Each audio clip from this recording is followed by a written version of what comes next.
Bonjour et bienvenue dans cette nouvelle vidéo. Aujourd'hui, on va accueillir Martin, qui est fondateur d'une agence de marketing. Bonjour Martin. Bonjour Ganui, Comment vas-tu? Très bien et toi? Très bien, impeccable. En tout cas, merci d'être présent.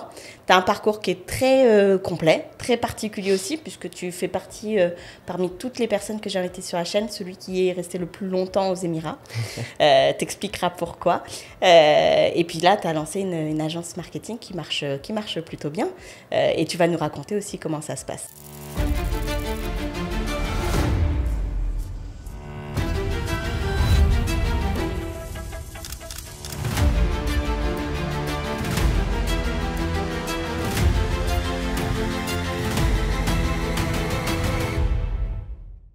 Alors, ce que je te propose, si ça te va, dis-nous un petit peu plus sur ton parcours, comment tu as atterri aux Émirats, quand est-ce que tu as atterri aux Émirats, et jusqu'au moment où tu as créé cette fameuse agence. Écoute, merci Ganui déjà pour l'invitation à ton podcast. Alors moi, ça fait maintenant 24 ans que je suis aux Émirats. Je suis arrivé en 2000. Donc j'ai suivi forcément, j'ai été mis dans la valise avec mes parents pour atterrir à Doha en tout premier, où mon père a été muté en 99 là-bas. Et ensuite, on est resté jusqu'en 2003, petit retour en France, et on est revenu en 2005 justement dans la région. Depuis, mes parents n'ont pas bougé. Moi, j'ai juste fait un petit saut d'études, d'études supérieures à Lille. Et je suis revenu il y a maintenant 2 ans et demi. Ok. Que ce soit pour des stages de fin d'études, des premières expériences professionnelles. Et là, ça va faire 3 mois et demi que j'ai monté mon agence de marketing. Bravo, déjà félicitations. Alors, je vais prendre petit à petit. Quand tu es arrivé aux Émirats Arabes Unis, bon, tu étais jeune, hein, tu n'as pas eu beaucoup de choix. Mais est-ce que du coup, pendant ton enfance, tu as vu une grande variation, une évolution de Dubaï? Qu'est-ce que tu peux nous en dire de ça? Je pense qu'il y a beaucoup de choses à dire là-dessus. Je vais pas dire que j'ai tous des souvenirs des années de 2000 à 2005, mais quand je suis vraiment revenu après en 2006, c'est sûr que quand tu regardes, ne serait-ce que au niveau des infrastructures, c'est simple, la marina c'était un trou. Il n'y avait rien d'autre. Il y avait 2-3 immeubles. Je m'en rappelle encore ça s'appelait le Méridien à côté du Westin qui était juste à l'entrée de la marina où on était membre et on allait du coup avec tout plein de familles là-bas pendant les week-ends. Nous, on a toujours vécu. J'ai eu la chance de toujours vivre dans le même quartier. Qui est Al Safa 2 près de Jumeirah. Donc génial, près de la mer. Downtown, il y avait même pas encore le Bourge. C'était vraiment, en fait, tu avais toute la Sheikh Zayed et des petits pâtés d'immeubles, mais avec des énormes trous. Et donc, du coup, maintenant, je veux dire, quand tu regardes le changement et comment ils ont réussi à vraiment tout construire autour de la Sheikh Zayed et encore plus, c'est assez impressionnant. En vrai, on avait le lycée français qui était ici, tout près de tes bureaux, à Silicon Oasis. Mais entre deux, il n'y avait rien. Et à chaque fois, je vois des immeubles. C'est même pas en l'espace de 2-3 ans. En l'espace parfois de 6 mois, je veux dire, tu peux voir un nouveau pont, un nouvel immeuble qui est presque fini. Métro. Le métro. Donc non, c'est vraiment impressionnant de voir la ville qui change. Je m'en suis encore plus rendu compte, en fait, quand je revenais l'hiver ou l'été, quand j'avais passé 1 an d'études en France. Je voyais, je veux dire, vraiment, en 6 mois, 1 an, tu te dis, il y a tellement de changements qui peuvent être faits assez rapidement et c'est vraiment impressionnant, en fait. Alors, je vais te poser une question, mais alors je ne sais pas si tu auras la réponse. Je pense que tu n'auras pas de réponse à ce sujet-là, mais ton avis personnel. On entend beaucoup dire, oui, Dubaï, ça va se casser la figure, ça construit beaucoup, il n'y a pas assez de personnes qui vont venir pour y habiter, les appartements vont perdre de leur valeur parce qu'il y a encore de la place pour construire et on ne fait que construire et vendre. Est-ce que c'était le même discours, je ne sais pas si tu t'en souviens, quand tu étais plus jeune? Ah, c'est marrant parce que j'ai eu la discussion avec mon père récemment où il m'expliquait les premières fois où Emaar a commencé à annoncer Downtown. Et là, c'était des queues de 2 jours pour justement aller chercher des appartements et pouvoir ne serait-ce que bid sur des appartements. Donc là-dessus, je ne suis pas un expert dans l'immobilier, mais je sais que dès que je vois l'exemple de Soba, dès qu'ils sortent un projet, On voit que c'est quand même... y a beaucoup de monde qui sont intéressés par l'immobilier à Dubaï et par ces projets-là. Moi, je crois en Dubaï. Je veux dire, si c'est pour ça que, enfin, je serais pas revenu sinon. J'ai vu Dubaï grandir, j'ai vu la capacité en fait à constamment changer et innover, mais c'est surtout aussi, en fait, il y a un problème, on le résout très rapidement avec soit des infrastructures, avec différentes choses qui vont être mises en place. Mais concernant, on va dire, la mode par rapport à Dubaï, si je reprends vraiment ta question, bah, quand je discute avec des étrangers, avant c'était les États-Unis, en Europe c'était voilà, encore aller aux États-Unis. Je pense dans la tech c'est encore ça. Mais sinon maintenant, Dubaï est au centre de la carte quoi. Donc tu ressens quand même... Ouais, je ressens vraiment une vraie mode là-dessus. Et pour moi, c'est pas un effet de mode uniquement. Parce que le projet de Dubaï, quand on regarde que ce soit ce que Sheikh Zayed a fait ou même le Cheikh actuel, on voit qu'il y a une continuité et qu'il y a une vision qui va bien plus loin que ça. Ok. Et alors peut-être la petite question, parce que souvent on se dit, ah, bah, tiens, les gens viennent, ils se lassent, ils repartent, etc. Est-ce que parmi tes camarades de classe ou les amis de tes parents et tes parents, est-ce que tu les sens venir pour s'installer et ils sont restés, ils sont peut-être partis pour les études comme toi, revenus, ou est-ce qu'une fois qu'ils sont partis, ils sont partis? Comment tu le sens par rapport peut-être aux anciens élèves autour de toi? Concernant les anciens élèves, là actuellement par exemple, moi j'ai plus trop de potes du lycée directement qui sont... Enfin il y a une bonne partie qui sont revenus ici. Je dirais que c'est plus à partir de 27-28 ans, un peu plus âgés. Et sinon concernant les parents... ça dépend. Forcément, il y a des gens qui restent vraiment très longtemps ici parce que soit ils ont une situation et un job qui leur permet, soit ils sont entrepreneurs ici. Donc forcément, ils ont toute leur activité ici. Mais j'ai vu pas mal, en tout cas, quoi qu'il arrive, en termes des élèves, c'est des gens qui reviennent faire leurs études en France, en Angleterre, aux États-Unis. Mais il y a pas mal de personnes qui pensent revenir dans la région, en Asie. En tout cas, en général, dans tous mes potes qui sont repartis en France, le but c'est de repartir à l'étranger. Dubaï, pas forcément, parce que certains ont envie de tester de nouvelles choses. Mais sur ce côté-là, c'est vrai qu'il y a constamment du mouvement et des gens qui reviennent en fait. Oh bah parfait. Si on avance un petit peu sur Pompidou quand même, j'aimerais bien avoir un retour. J'ai pas mal de clients qui hésitent sur les écoles dans lesquelles mettre leurs enfants. Est-ce que, bon toi tu as fait Pompidou, je te demande pas de critiquer ou pas critiquer, mais est-ce que déjà pourquoi ce choix? Et est-ce que par exemple si toi un jour tu as des enfants, tu les mettrais plutôt dans ce système ou plutôt quelque chose de purement anglophone? Est-ce que ça t'a aidé d'être chez eux? Enfin, comment tu vois les choses? Bon, déjà je sais pas si j'ai eu le choix, mais mes parents ont toujours voulu que j'ai une éducation française là-dessus. Donc ça a été, je pense, leur premier choix. En termes... au final, on est quand même dans un environnement international. Quand tu regardes, à mon époque, au tout début, c'était, je pense qu'on était 40% de Français. Le reste, c'est Libanais, c'est... d'Afrique du Nord, et il y a aussi également plein de personnes qui viennent de pays qui sont même pas de base francophone forcément, mais que ce soit des parents qui ont été en France et quand ils sont arrivés ici, ils se sont dit on va mettre nos enfants à l'école française de par l'éducation. Moi j'ai eu, bien évidemment j'ai adoré être à l'école française ici. Je pense que ça aurait été pareil à La Fleck, à Mermoz, à d'autres lycées français dans le coin. Ce qui est bien d'un côté, c'est qu'après, il y a maintenant, je pense qu'il y a des tracks internationaux. Donc ça te permet vraiment d'avoir plein de perspectives, que ce soit sur rester, on va dire, dans ce cadre de Dubaï, ou après, si tu envisages de revenir en France.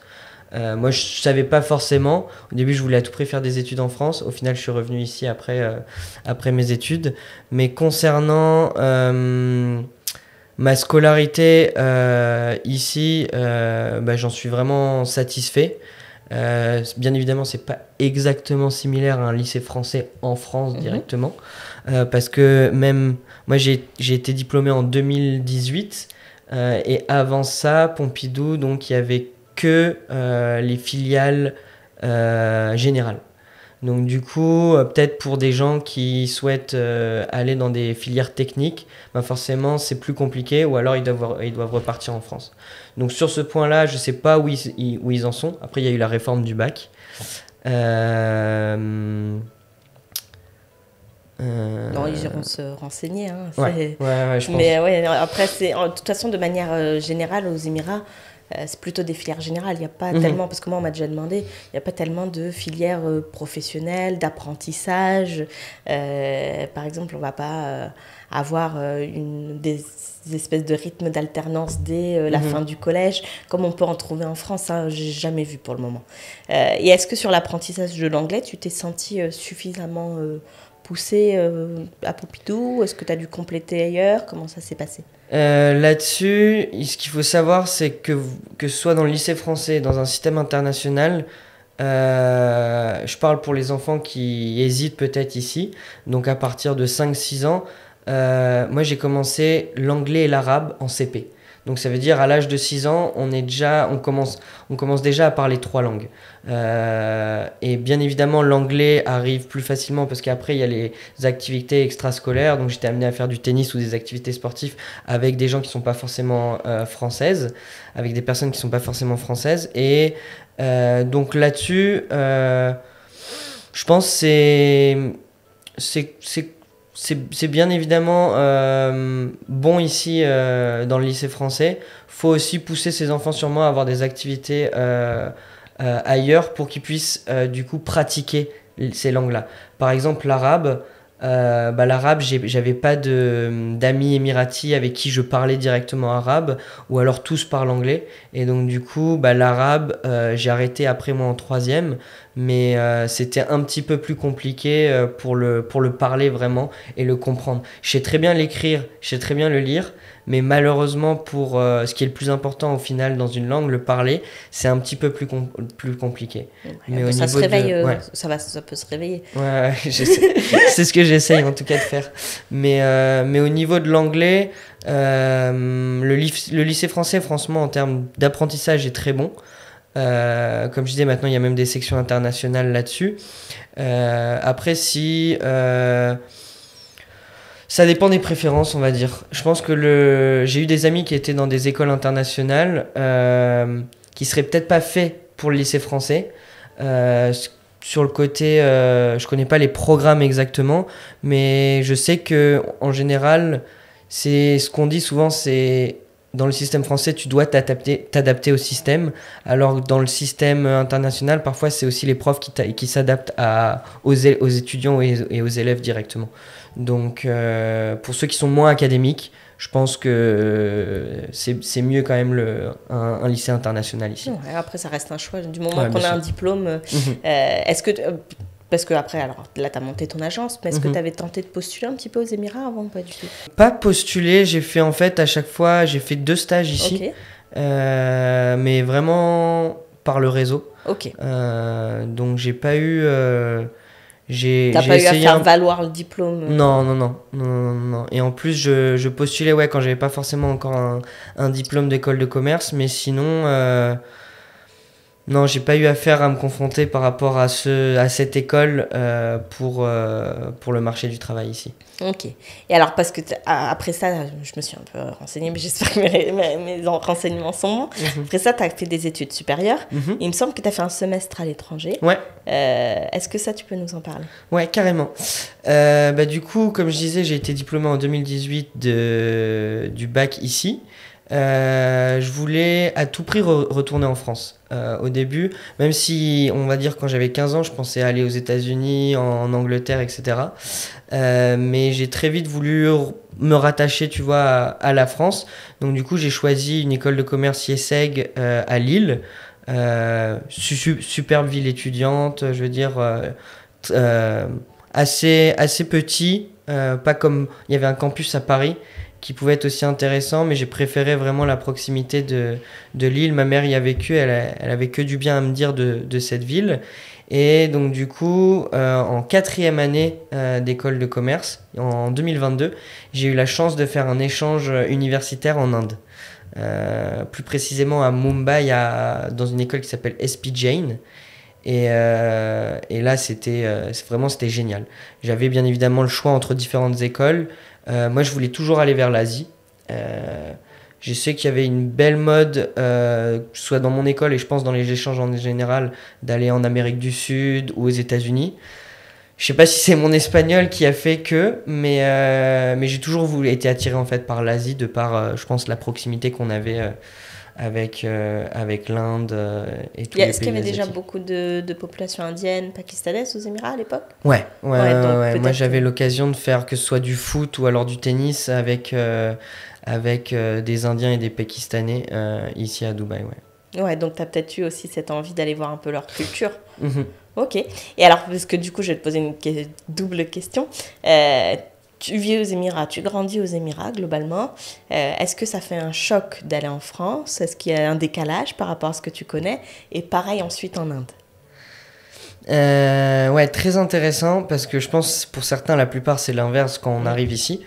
Au début, on va dire que je m'étais préparé. Quand je suis revenu en 2018 en France, à Lille, bon, je pense que je m'étais mal renseigné, mais pour moi, c'était vraiment le froid, presque la neige, donc je m'étais attendu au pire. Et je m'en souviens de ce premier semestre, on va dire, d'école, où en tout cas, je me suis très vite fait des potes, et en termes de climat, ça allait. Franchement, là-dessus, il n'y avait pas. Je m'attendais à pire, comme je te disais, mais on a eu un mois de septembre magnifique à Lille. Oui, ça, c'est le cas de temps en temps. Mais sinon, après, en termes changement, je pense qu'il a été le plus dur, c'est qu'à Dubaï, il y a tout qui est ouvert le week-end, par exemple. En France, moi, quand je suis revenu, encore, vu que c'est une ville très étudiante, le dimanche matin, il y avait des marchés, il y avait des supermarchés qui étaient ouverts. Mais je sais pas, j'ai le souvenir une fois, je pense la première fois que je suis rentré à Lille, pourtant je le sais, mais j'y pense pas direct, mais je crois que c'est lundi, les coiffeurs sont fermés. Et donc du coup, j'étais allé un lundi matin pour aller me couper les cheveux et j'ai pas trouvé un coiffeur d'ouvert, tu vois. Donc il y a des petites anecdotes comme ça qui fait que j'ai eu un petit temps de réadaptation. Mais sinon, en global, vu que je venais tous les étés en France, c'était pas si compliqué. Et le fait d'avoir rencontré du monde qui était dans mon cas aussi, qui venait de lycée français de l'étranger dans mon école, a fait que ça a facilité, on va dire, l'intégration là-dessus. Concernant, je pense, l'Inde, là c'est un tout autre sujet. J'avais eu l'occasion d'aller en Inde en 2008 avec mes parents.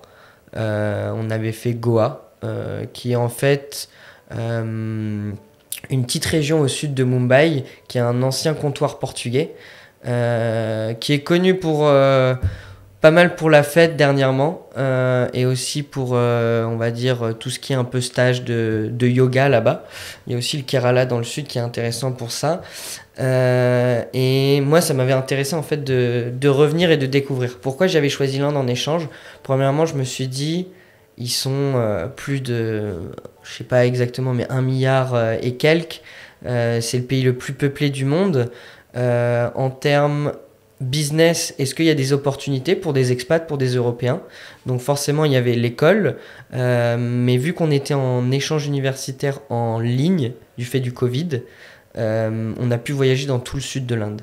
Et donc moi, mon but, c'était aussi de rencontrer des expats qui étaient en Inde, rencontrer directement les étudiants, discuter avec des gens sur le terrain pour comprendre un peu le fonctionnement, s'ils sont complètement, on va dire, différents dans leur culture, dans leurs habitudes. Et je me suis rendu compte que sur certaines choses, comme les habitudes de consommation, c'est quand même assez compliqué, en tout cas, de réduire l'écart entre la population forcément aisée et celle qui est littéralement dans la rue.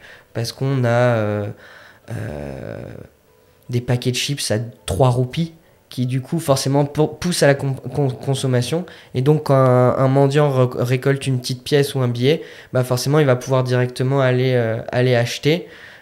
Donc non, il y a pas mal de choses où j'ai beaucoup appris sur ce pays. Et je me rends compte que pour l'instant, en tout cas pour ma part, c'est encore compliqué pour moi d'aller faire du business là-bas en Inde. Ouais. Après, moi, je trouve que c'est un choix intéressant. Et puis, je te poserai la question aussi tout à l'heure. C'est que dans le fait d'avoir une agence marketing aux Émirats et d'avoir une expérience en Inde, on va pas se mentir, je pense que population indienne, pakistanaise, je vais les regrouper, c'est peut-être 40% de la population à Dubaï, je pense. Ouais, bien sûr.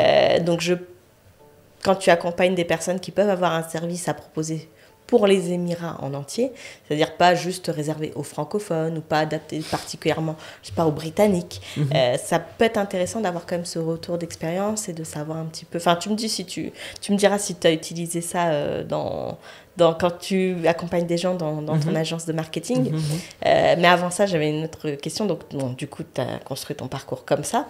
Qu'est-ce qui fait que tu es revenu à Dubaï et pas que tu es parti justement vagabonder, par exemple, un peu plus en Inde, en Asie, ou rester un petit peu plus en Europe pour tes premières expériences? Au début, le projet, c'était, on va dire, assez classique. Soit rejoindre une start-up ou un grand groupe à Paris ou dans une grande ville en Europe. Ça, c'était mon projet quand j'ai intégré l'école de commerce. Mais au final, de fil en aiguille, je me suis rendu compte que j'étais pas spécialement fait pour ça. Ensuite, il y a eu également le Covid, ce qui a fait que au tout début, j'ai galéré à trouver un stage de troisième année. Donc là, on était en 2020, 2021. Et donc du coup, je suis rentré à Dubaï et de part après le réseau, j'ai eu l'occasion du coup de bosser en hôtellerie avec un très bon ami à mon père qui gérait un groupe allemand ici. Et en fait, à partir de ce moment-là, je me suis rendu compte à quel point, que ce soit en termes qualité de vie, qualité de travail, opportunité, j'étais fait pour revenir à Dubaï. Et je voyais en plus, on va dire, la médiatisation et le fait que beaucoup d'entrepreneurs, de personnes s'installent à Dubaï. Je me suis dit, on va dire que j'ai quand même vécu ici, donc si que ce soit je me lance ou dans le business ou même dans le marché du travail, je pense avoir un avantage parce que j'ai grandi ici, je connais, on va dire, je connais Dubaï, je connais les habitudes des gens dans la région, même si au final c'est des gens qui viennent de partout, mais c'est vraiment ce qui a fait que je suis revenu une première fois. Et qui m'a donné envie en fait à chaque fois de revenir déjà pour les expériences de stage et ensuite là maintenant depuis 2 ans et demi. Ok. Alors tu disais les stages, tu les as trouvés via le réseau. Comment tu l'as construit ce réseau? Peut-être aussi dans le sens où on peut donner du conseil à ceux qui souhaiteraient justement soit trouver un stage, soit construire leur propre réseau pour ensuite travailler. Moi je parle souvent beaucoup de réseau, de part parce que j'aime bien découvrir des gens et j'adore mettre en relation des gens. Principalement quand je dis le réseau, au début forcément c'était le réseau de mon père qui était, on va dire, assez présent dans la communauté des francophones ici. Qui était plus petite aussi. Voilà, c'est ça. À travers la chambre de commerce, la CCI France UAE, à travers d'autres groupes après de business qui sont créés. C'est les, on va dire, premières opportunités que j'ai eues et il m'a poussé en fait, ne serait-ce que quand j'avais 16 ans pour tu sais, le stage qu'on fait en 3e ou en seconde, il m'avait poussé à venir avec lui à un événement business pour que je rencontre un peu justement des personnes, des francophones. J'ai eu l'occasion de rencontrer un journaliste anglais qui m'a trouvé ce stage chez Sport 360 qui était l'équipe à l'époque du Moyen-Orient. Sinon, maintenant, comment je fais mon réseau? C'est vrai que j'ai essentiellement un réseau francophone de par là où je vais et les clients que j'ai en général, mais c'est depuis mes premières expériences pro. J'étais responsable marketing dans une boîte de développement ici. françaises. Et en fait, très vite, on m'a poussé à aller à des événements de networking français pour rencontrer du monde, parce que j'avais pas encore une position de commercial. Et donc, je m'étais dit, forcément, de un, pour rencontrer du monde, de deux, si je peux ramener des clients en plus, forcément, c'est attrayant. Et donc, c'est comme ça que ça m'a poussé. Et même dans ma dernière expérience, ce qu'on faisait, c'était presque 2 événements, on va dire, on essayait de faire 2 événements par semaine de networking. Donc en principe, tu rencontres 5 à 10 personnes, concrètement, vraiment avec qui tu discutes. Parce que du coup, dans un événement, j'aime bien prendre le temps de pas mal discuter avec les gens pour apprendre à les connaître et voir si non seulement potentiellement on peut travailler ensemble, mais si son réseau m'intéresse et si mon réseau peut l'intéresser. Ok, c'est intéressant ça. Alors du coup, est-ce que tu peux nous parler un petit peu du coup de ce que tu as créé?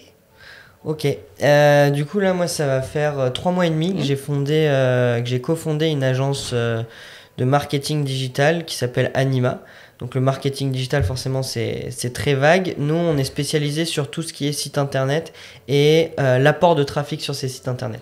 Donc ça se passe par une stratégie de référencement, donc qui se dit le SEO, et aussi via le Google Ads, donc le fait de payer directement Google pour avoir de la publicité et être en top de recherche. On a cofondé ça, du coup on est plusieurs dans cette agence.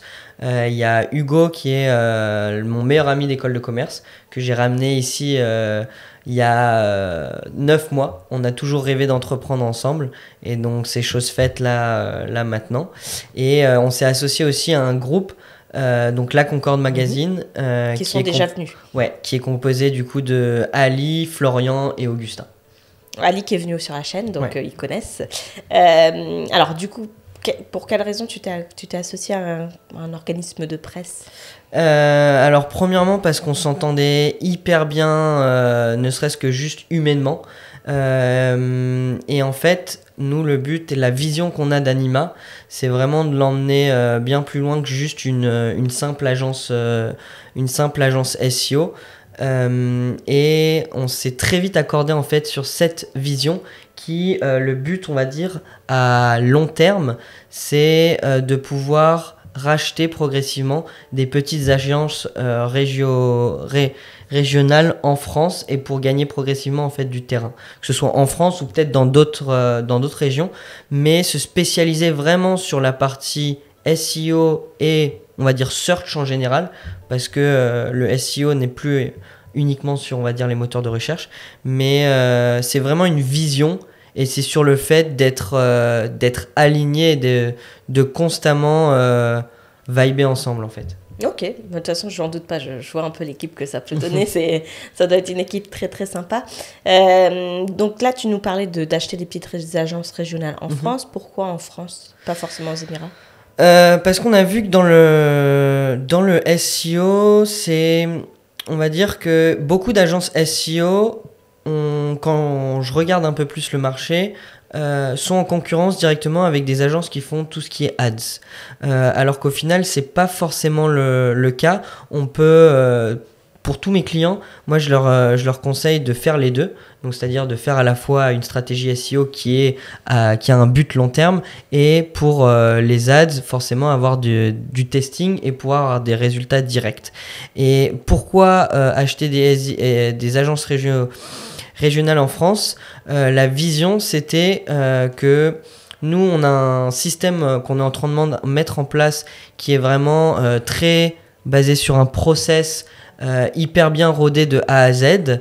Et le but, en fait, c'est soit de, en quelque sorte, vendre ce process, vendre notre main-d'œuvre technique à des agences en France, directement en sous-traitance, ou alors de les racheter et de leur dire la main-d'œuvre technique qui vous coûte cher parce que elle est en France, et nous on s'en occupe complètement de A à Z et après vous occupez de vendre et de gérer on va dire la partie stratégie. Donc c'est soit un rachat direct ou soit c'est on va dire mise à disposition donc sous format de sous-traitance parce que du coup c'est des modèles qui sont utilisés de plus en plus de par la concurrence, de par l'IA qui explose et qui explose de partout. Donc c'est la vision qu'on a sur le long terme. Peut-être pour rappel, pour ceux qui veulent, ici le coût de la main d'œuvre, on n'a pas de charge patronale, pas de charge sociale. Donc c'est aussi ça qu'on économise lorsqu'on met des employés à Dubaï plutôt qu'en France. Ok, ça marche. Est-ce que, alors, parce que du coup tu m'as dit que tu étais beaucoup basé sur le réseau, une agence qui a 3 mois, alors sans nous dire le nombre de clients que tu as, combien de clients on peut espérer décrocher en 3 mois? Ça dépend, c'est-à-dire qu'on s'était projeté, nous, 15 clients SEO en 3 mois, ce qui, je pense, était assez ambitieux.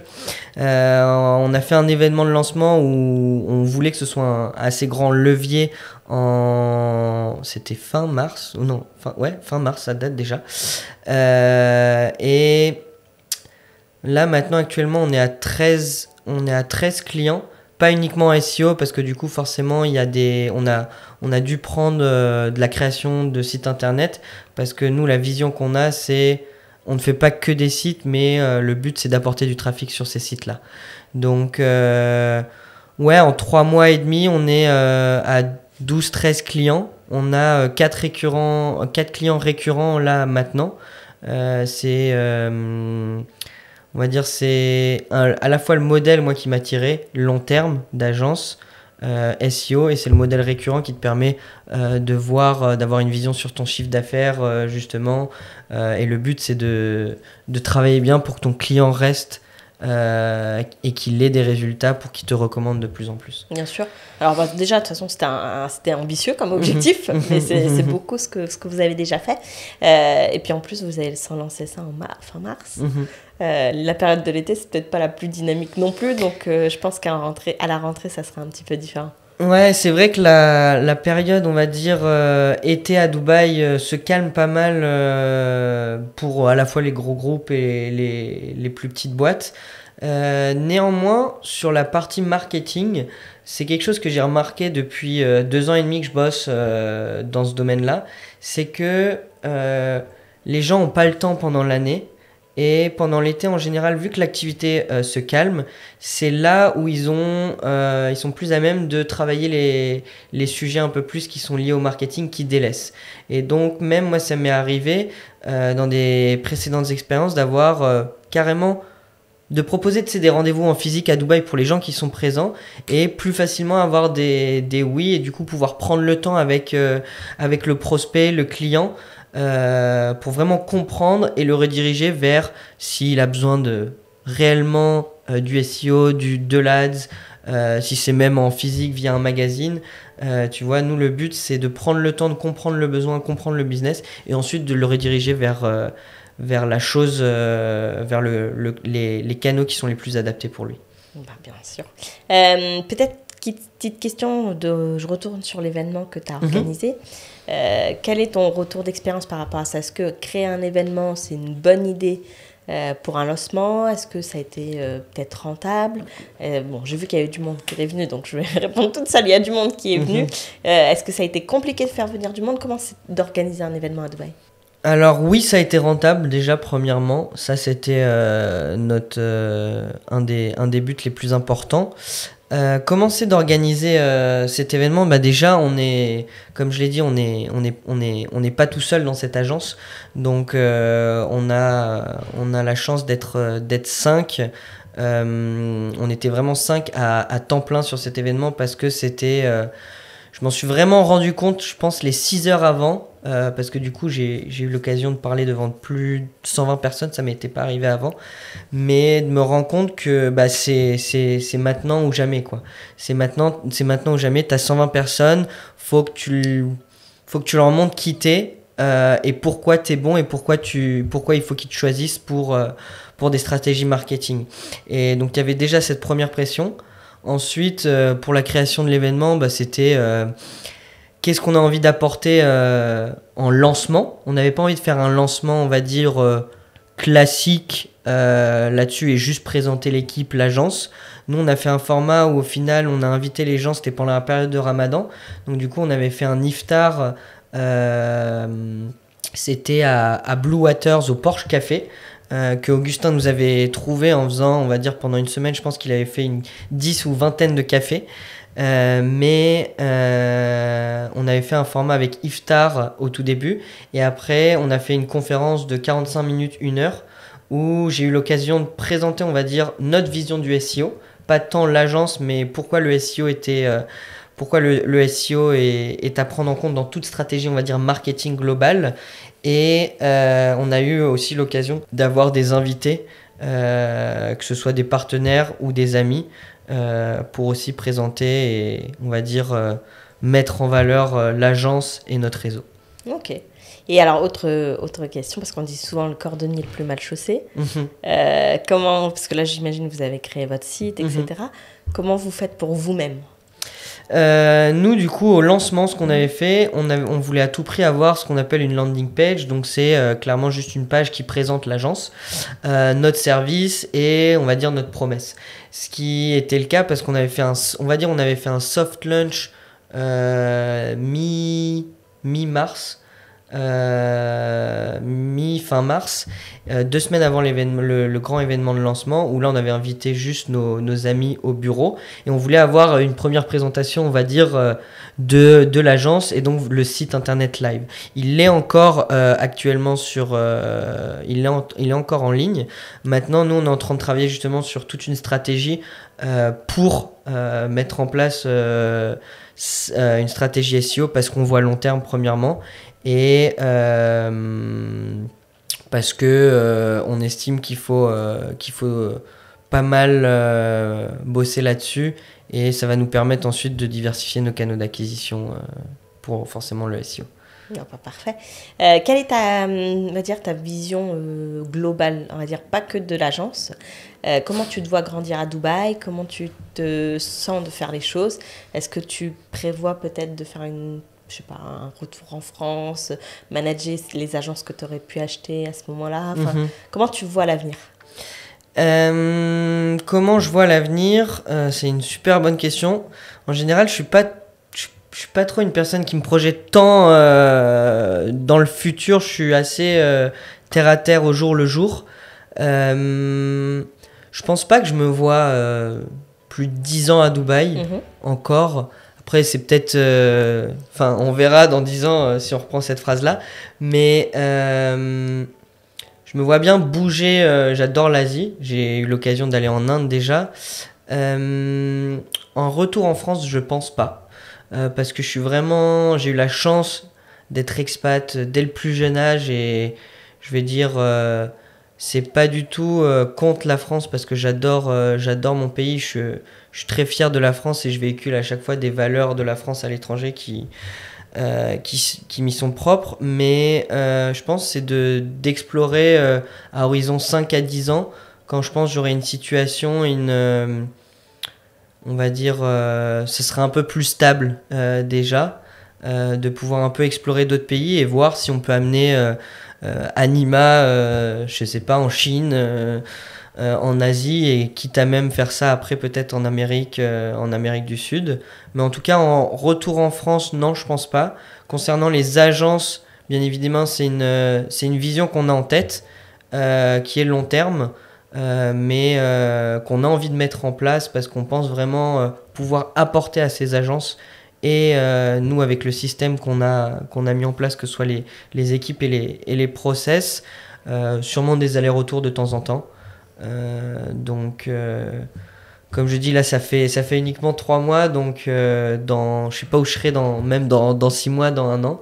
Mais pour l'instant, j'ai envie de rester forcément à Dubaï. Et après, sûrement pouvoir voyager. Ok, affaire à suivre. De toute façon, en général, quand on m'annonce 2 ans, on reste 5. C'est ce que j'aime bien dire aussi. Dans 20 ans, tu seras encore là. Alors, peut-être, donc tu me parlais plus de l'agence. Tu m'as dit une landing page qui montre notre promesse. Quelle est la promesse? Alors, notre promesse, c'est très simple. Au début, c'était parti de... On fait des sites internet pour vos clients et pas uniquement pour vous. Parce que ce qu'on avait remarqué de par l'expérience, quand je discutais pas mal avec des avec des directeurs marketing ou plus souvent en PME directement le dirigeant, c'est que moi je veux un site comme ça, je veux une stratégie marketing comme ça. Sauf qu'au final, ce que la personne aime n'est pas forcément adapté pour ses clients. Donc ça, on va dire, c'était au début notre slogan, c'est We build website for your clients' needs. Et pas du coup juste pour, on va dire, ton propre ego en tant que dirigeant d'entreprise, mais vraiment adapté aux besoins du client, c'est-à-dire le copywriting, le message qui est adapté là-dessus. Donc ça, c'était notre première offre. On s'est rendu compte qu'elle était peut-être pas assez explicite en termes de SEO purement. Et donc c'est pour ça que nous, maintenant, le but... Le produit d'appel reste le site internet en général, mais c'est qu'on ne fait pas juste des sites, on fait vraiment une stratégie d'acquisition via le site internet. Et donc, nous, c'est un accompagnement qui se passe, qui démarre toujours par un audit du site internet, que ce soit technique, que ce soit sémantique. Donc, dans la SEO, tu as la technique du site, si le site charge... Je vais la faire courte, si le site charge vite, s'il suit les meilleures pratiques de Google. Et ensuite, sur la partie contenu, donc si ton contenu est adapté à l'algorithme Google et à ce que les gens recherchent, et si des sources d'autorité sur Google te citent.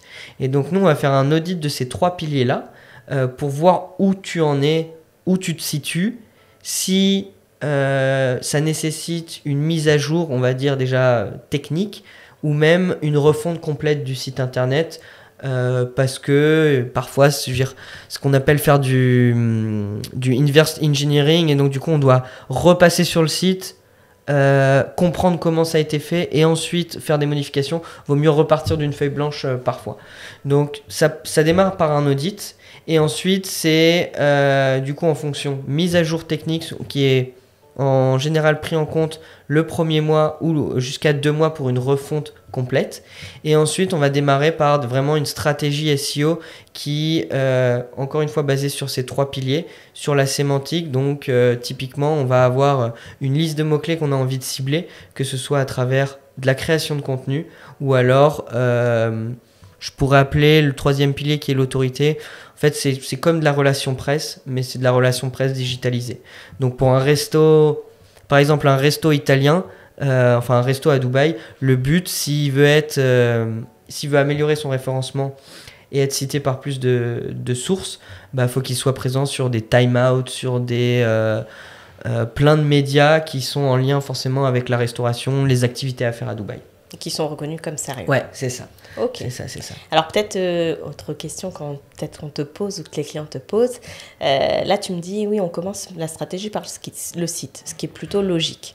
Est-ce que le site, ça a un vrai impact de le faire par une agence comme la tienne, alors qu'il existe maintenant on va faire votre site généré par l'intelligence artificielle. Est-ce que tu penses que l'intelligence artificielle arrive à capter le côté, arrive à donner les clés au site pour pouvoir avancer après ? C'est marrant parce que j'ai déjà eu cette question plusieurs fois, donc c'est hyper intéressant, challengeant au début d'avoir cette question et de pouvoir y répondre. Moi-même, j'ai posé la question à ChatGPT en lui disant quand est-ce que le système d'agence va être remplacé, quand est-ce que est-ce que les designers vont vraiment être remplacés un jour. En fait, là où on se différencie énormément des plateformes qui innovent énormément, c'est la compréhension et on va dire la traduction de l'objectif business à la technique. Nous, le but, c'est vraiment, on a des workshops avec nos clients. Certains ne comprennent pas au début pourquoi on prend autant de temps à la conception, mais on prend 1 heure d'onboarding pour le client, pour comprendre son business, lui poser toutes les questions, le tordre un peu et même parfois, on va dire, challenger un peu son offre en se mettant dans la peau d'un client. Et derrière, on va avoir un 2e workshop qui est vraiment dédié au branding, copywriting, tout ce qui est important. Parce que nous, on livre du coup le site clé en main, mais quand je dis clé en main, c'est vraiment de la conception à l'hébergement, à la mise en ligne. Et donc, je dirais, c'est là où on se différencie avec des outils qui te permettent de faire en soi, du coup... le front du site internet, mais pas tant au final le message, l'offre qui est le plus important. Maintenant, le copywriting, on y attache beaucoup d'importance aussi, parce qu'il faut que ce soit le site qui soit attrayant, mais aussi le message qui soit très vite compris par la bonne cible. Donc, on s'assure d'être vraiment sur de bonnes bases dès le début pour ensuite, on va dire, dérouler sur des parties qui sont vraiment notre expertise, qui sont designer un site sur Figma et ensuite le développer sur d'autres plateformes, tu vois. Ok. On construit une maison sur des fondations solides. Ouais, c'est ça. Ok, ça marche. Alors, on parle de tout ça. Souvent, il y a une question qui revient. Je sais que tu ne peux pas me dire un prix comme ça, mais est-ce que tu sais quel est le budget minimum qu'une société qui veut avancer devrait mettre dans le SEO ou qui devrait mettre dans un site pour être sûr d'avoir quelque chose de qualitatif? J'ai fait un post en plus LinkedIn récemment dessus où j'ai eu l'occasion de discuter avec des confrères, des experts qui sont basés aux États-Unis, qui sous-traitent également dans des pays comme en Inde et au Pakistan, où on a déjà vu du coup nous des offres à $150, $200. Bien évidemment, c'est pas ce que je recommande. Moi, pour une vraie stratégie SEO, parce que du coup, il y a les deux piliers techniques et contenu, et ce qui va être au final le plus important et le plus coûteux, c'est la stratégie autorité, donc être référencé sur d'autres sites internet. En soi, ça s'appelle comment? Un backlink, c'est quelqu'un qui te référence. Et c'est là où ça peut coûter assez cher. C'est-à-dire soit si tu veux être présent dans des journaux à forte autorité, donc que ce soit des journaux locaux, entrepreneuriales ou qui sont en lien avec ta niche, ça peut coûter ne serait-ce qu'un article parfois $200-300. On peut monter à beaucoup plus avec des médias comme Forbes. Maintenant, nous, on utilise aussi des plateformes qui nous permettent, en fait, qui sont des marketplaces de liens où des sites sont dessus et s'échangent en fait des liens, donc ça peut être entre $20 à $50 jusqu'à $100. Et après, forcément, il y a toute la stratégie contenu. Donc, si je dirais en termes budget, moi, je n'irais pas envers une agence qui fait moins de $600-700. Après, si c'est un freelance forcément qui est expert là-dedans et qui a moins de coûts à gérer, ça peut être intéressant à voir en fonction du stade où vous en êtes. Parce que ce que je dis aussi à certaines personnes, est-ce que c'est le bon moment pour faire du SEO? C'est-à-dire, j'ai eu le cas d'un client qui lance tout juste une activité en France, qui a une boîte ici à Dubaï, et qui lance une activité en France de tourisme, de location de canoë et kayak ici à Dubaï. Est-ce que c'est le moment on va dire, le but, c'est de faire du SEO? À long terme, bien évidemment, je dirais que oui. Mais maintenant, c'est vraiment de la promotion et de faire en sorte qu'on voit partout son activité, son entreprise de canoë-kayak. Donc, au lancement, je dirais pas de faire du SEO, tu vois. Donc, ça dépend que ce soit le stade où ils en sont, s'ils sont clairs sur leur offre, sur vraiment, on va dire, la cible qu'ils ont.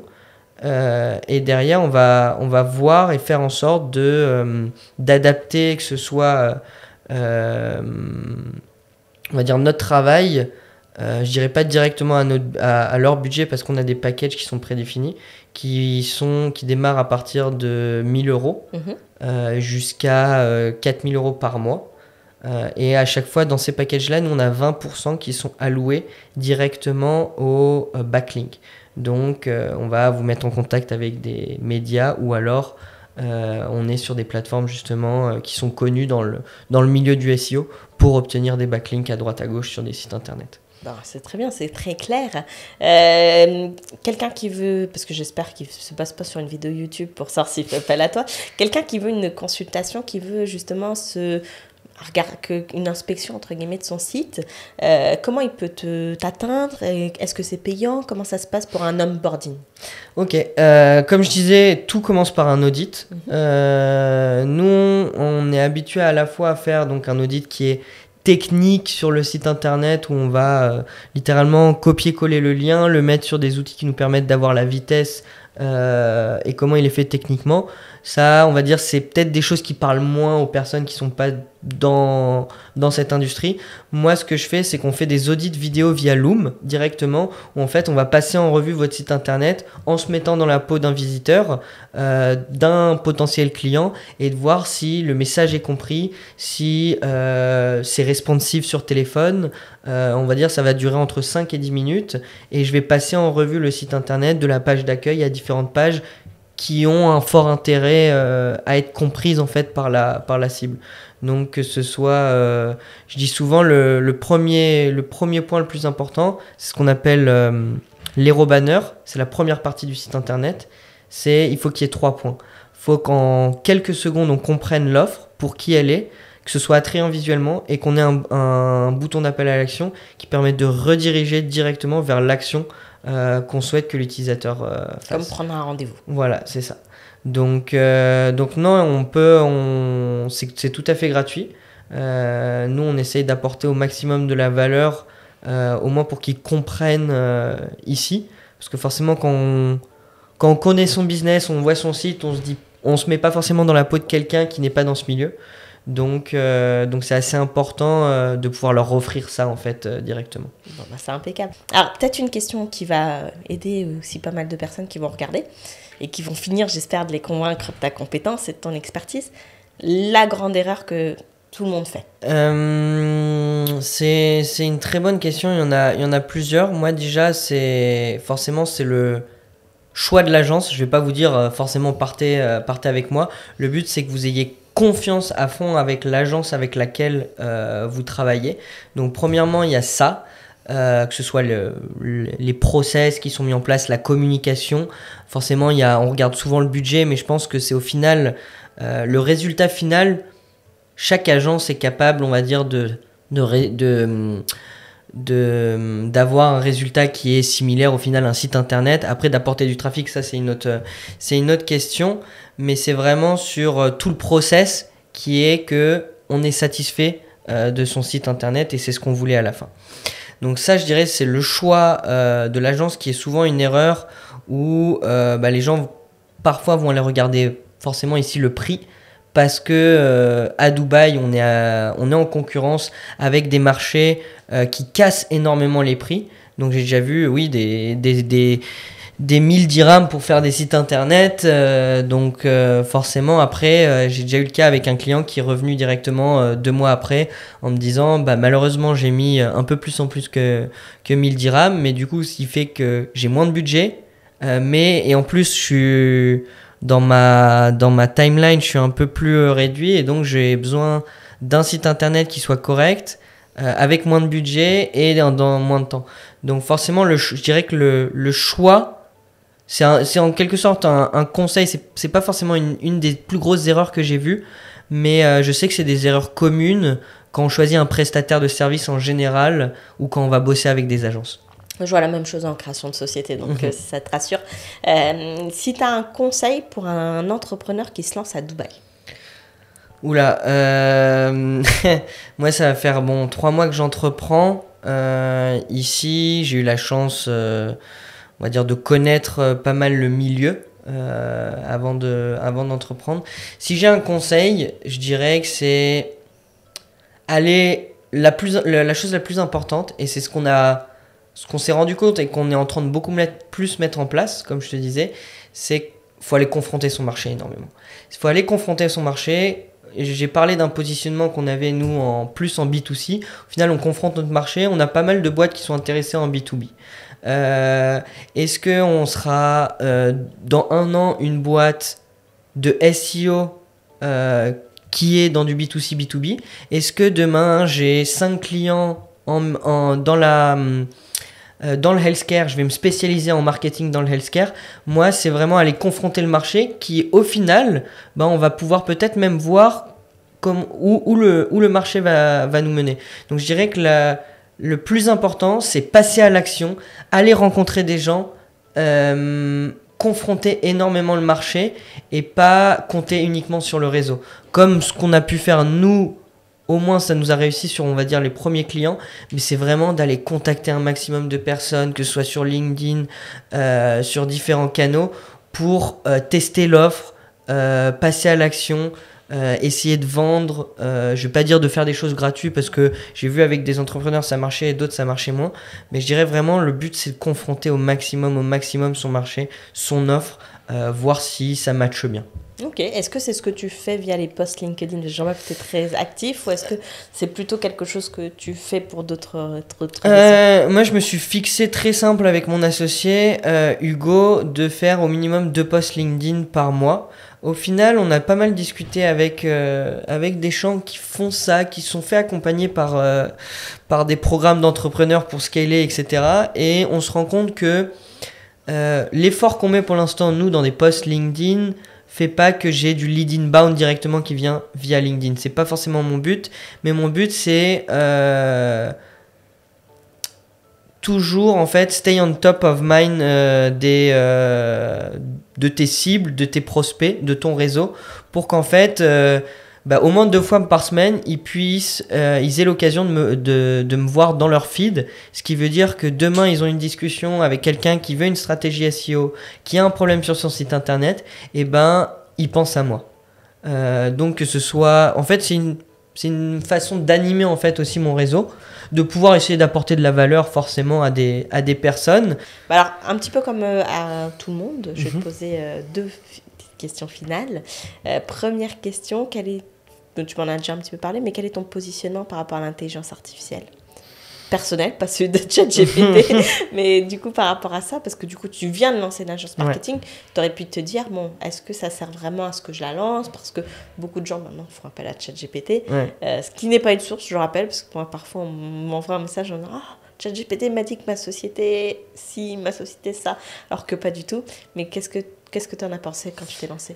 C'est marrant parce que ma mère m'a envoyé en plus une étude qui a été faite par le MIT qui expliquait les personnes qui utilisent ChatGPT, l'IA et les personnes qui ne l'utilisent pas et ce que ça faisait au cerveau.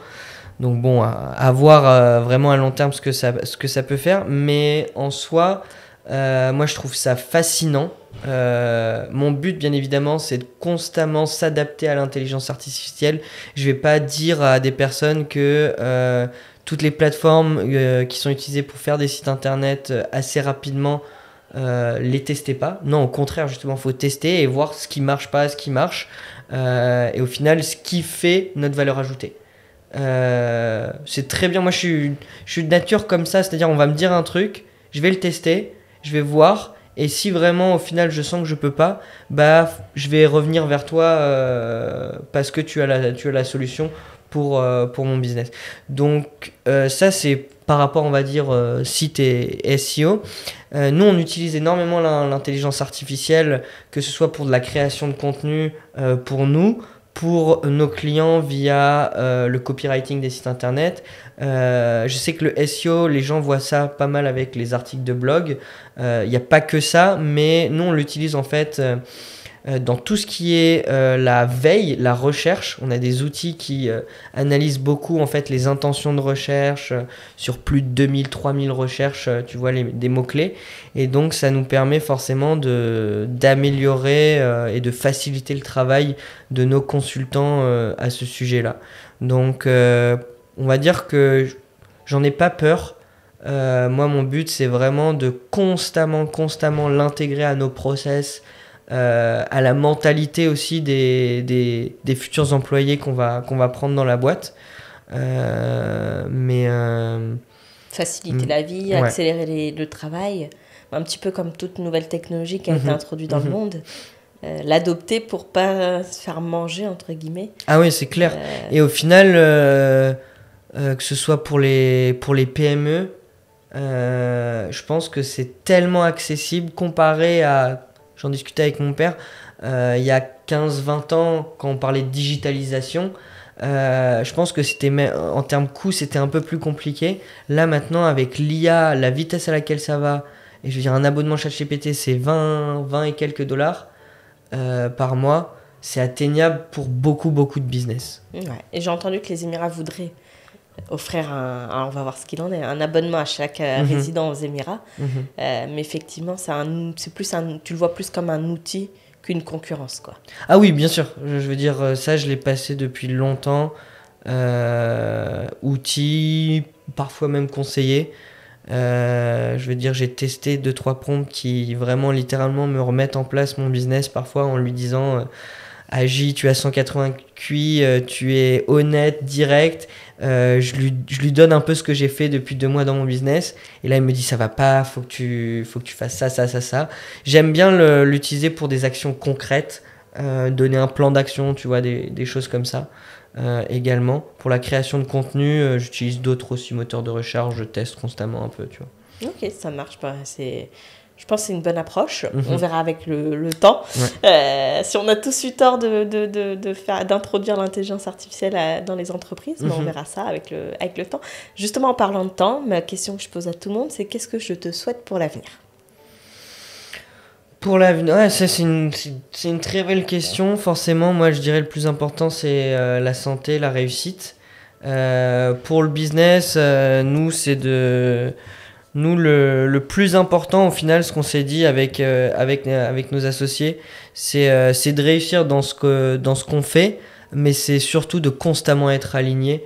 Et au final, c'est ce qu'on arrive à faire depuis même plus de 3 mois, parce qu'on va dire l'aventure, les discussions avaient démarré bien avant.